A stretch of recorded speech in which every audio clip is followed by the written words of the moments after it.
Welcome to the Strategic Management Accounting course, where we teach the value-adding steps and processes necessary to execute strategy. Whether you are just starting up or looking to grow your business, then this course is for you. With your host, Dr. Neil O'Connor.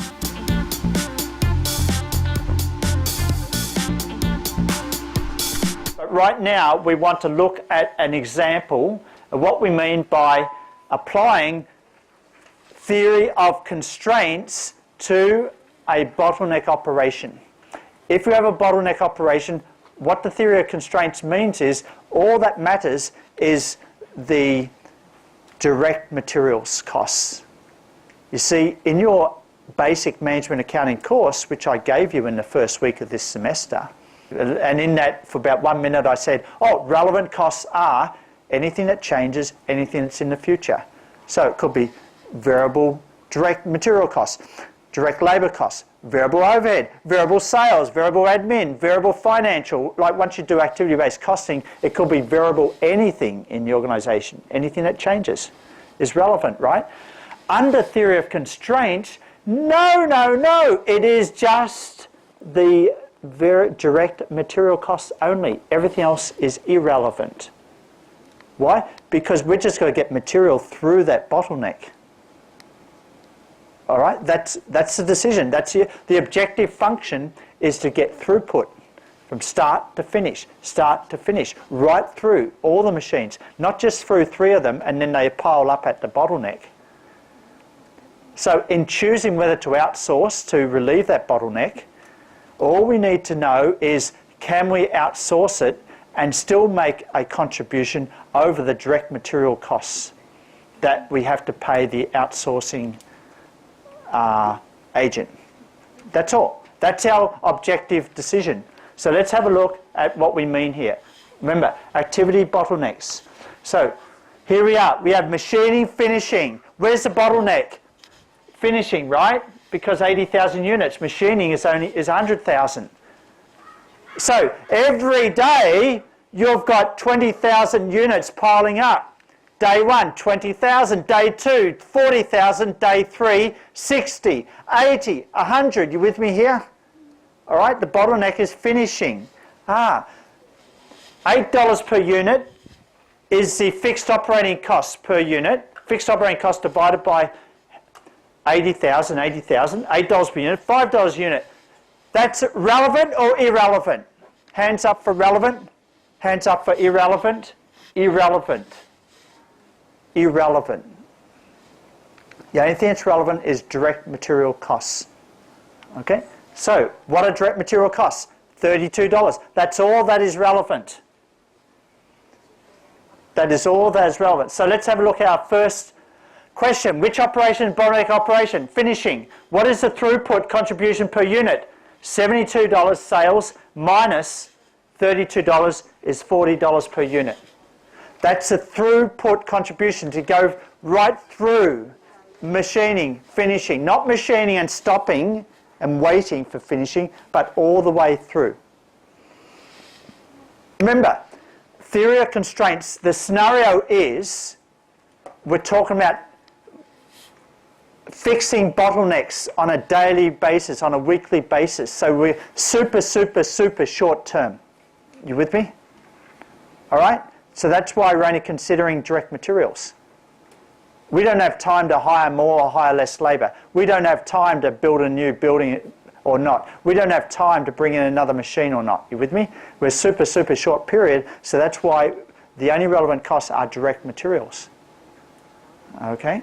So that's why it's very narrow definition of what is relevant, what is not relevant. Okay.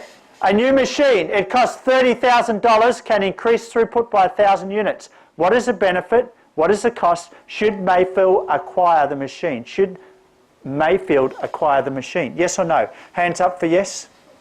All right. What's our throughput every day? 80,000 units, yes? Is that right? Yes or no? No, our throughput is 80,000 units every day. Our total throughput is 80,000. Our throughput is only as fast as a bottleneck operation. Right? Yes or no? All right? Our throughput is 80. Under this scenario, we buy another machine, now we can do 81. You with me? All right? Now we can do 81,000. Okay? So the question is, do we bring that machine in? The objective function is, does it improve our throughput contribution? Well, what is the cost? It's costing us $30,000. It's costing us $30 per unit to have that extra machine. All right? What is the contribution per unit? Is 72 minus 32 is 40. So any machine that can cost less than $40 per unit to increase our throughput, we should say yes. Once a machine costs $40 per unit or more, then we should say no. All right, that's the objective function. How's our objective function arrived at?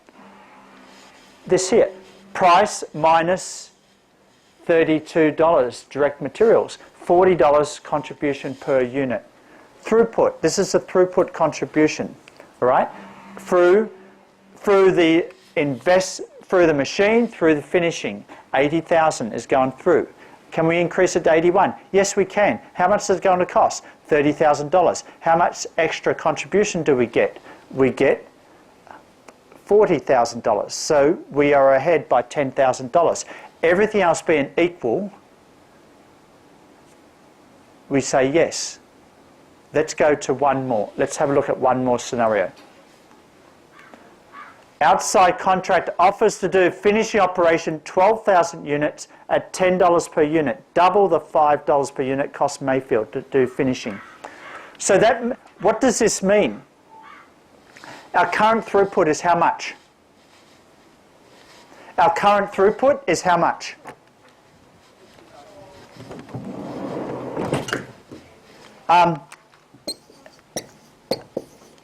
Under this scenario, we can plus throughput by 12,000.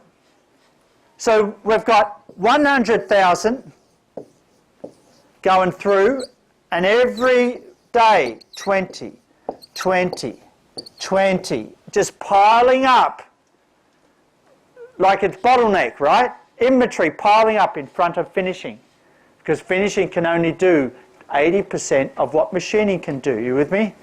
This scenario, outside contractor, we can do finishing, we can do 12,000 units for you. It's going to cost you $10 per unit.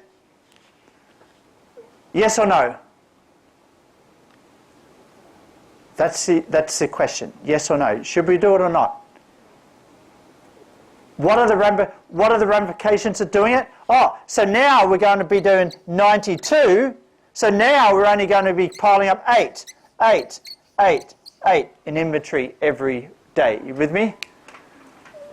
Because we're getting through 12,000 more every day.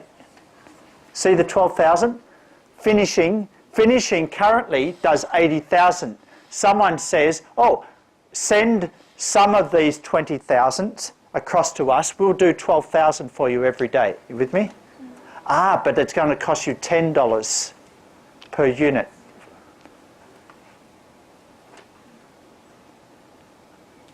Okay, what's the contribution of each unit that gets through to the other end? How much money do you make on every unit? It starts with F, 40. You make $40 per unit. Remember, 72 minus 32 direct materials. You're making $40 per unit, right? And this supplier says, we'll do 12,000 for you. How much are you going to charge us, Mr. Supplier? $10. Wow, that's a bargain, right? Like, I'd still do it even if it was $38 or $39, right? Everything else being equal.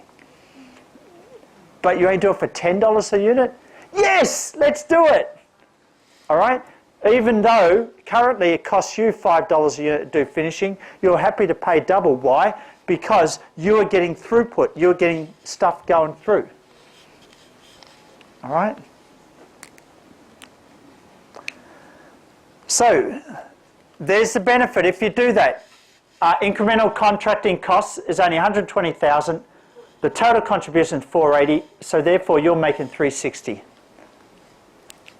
You are making $40 less $10. You're making $30 per unit times 12,000. All right? 12,000 times $30. Let me repeat.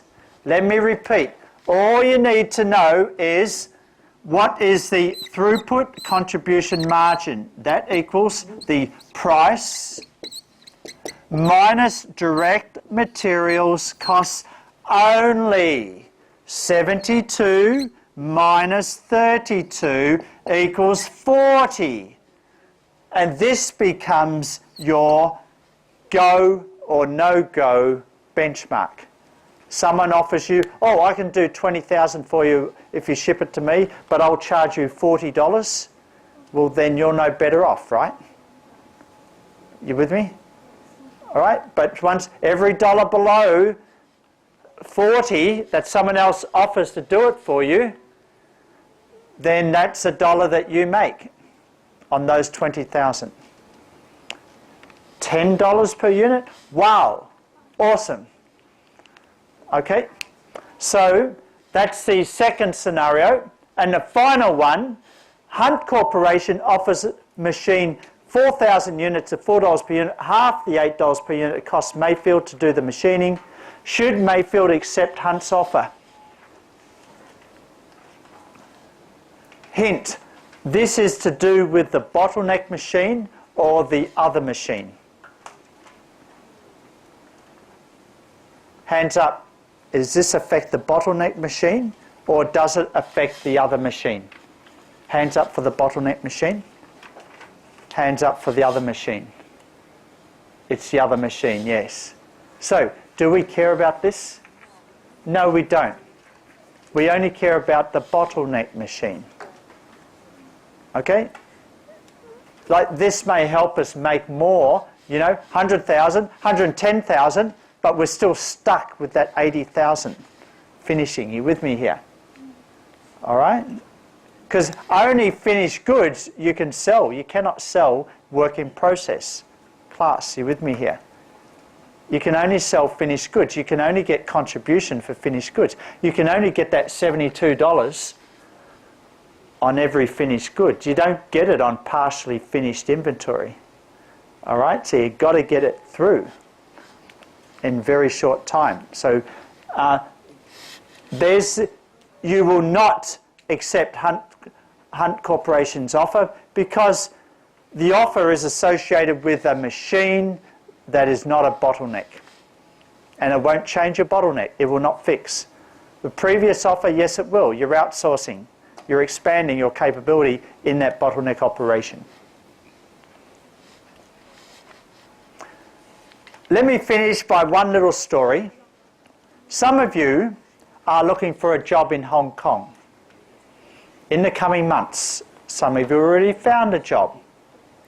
And you're probably wondering, if I work for a corporation in Hong Kong, will I be working to 8 o'clock or 9 o'clock? Am I prepared to be working till 11 o'clock? Am I prepared to be working past midnight to finish a task for a boss? Are you prepared to do that? You don't have to answer that question now. This is not a job interview. And it's sort of maybe against the law to force you into overtime.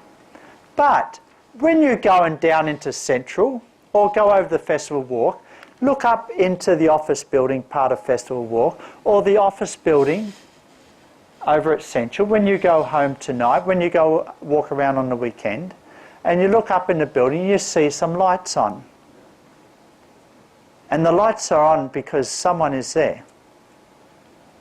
And I want you to think, why is that person up there? Is that because they don't want to be home with their family? Or is it because that is a bottleneck?